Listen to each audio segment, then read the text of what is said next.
ระทรวงป้องกันความสงบได้จัดกองประชุมทาบทามหางดำลัดว่าด้วยการคุ้มครองฐานข้อมูลพลเมืองและบัตรประจำตัวในวันที่ 11 มิถุนายน 2025 โดยการเป็นประธานของพลตรีสมบัติสายล่องพารองรัฐมนตรีกระทรวงป้องกันความสงบ มีทานกงจิยังจือรองรัฐมนตรีกระทรวงยุติธรรม มีบรรดารองรัฐมนตรีกระทรวง องค์การเทียบเท่ากระทรวง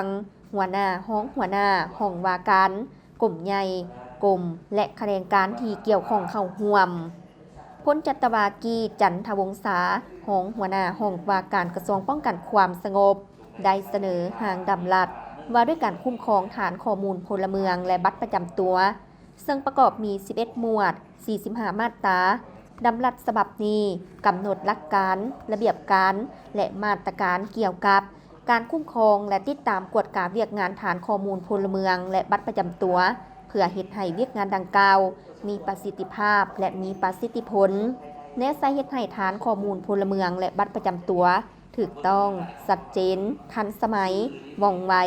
และเป็นเอกภาพในขอบเขตทั่วประเทศรับประกันความสงบความเป็นระเบียบเรียบร้อยและปลอดภัยของสังคมประกอบส่วนเขาในการปกปักรักษาและพัฒนาประเทศชาติ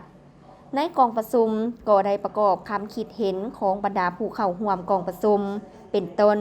แม่นการกำหนดโครงห่างบรรดาหมวดมาตราเพื่อความถูกต้องสอดคล้องและเหมาะสมเพื่อเฮ็ดให้การจัดตั้งปฏิบัติการค้นคว้าสร้างหางดำลัดว่าด้วยฐานข้อมูลพลเมืองและบัตรประจำตัวให้มีประสิทธิภาพประสิทธิผลและสามารถนำเข้าเสนออยู่ในกองประชุมสมัยสามัญของรัฐบาลประจำปี 2025 ให้สำเร็จตามคาดหมายที่วางไว้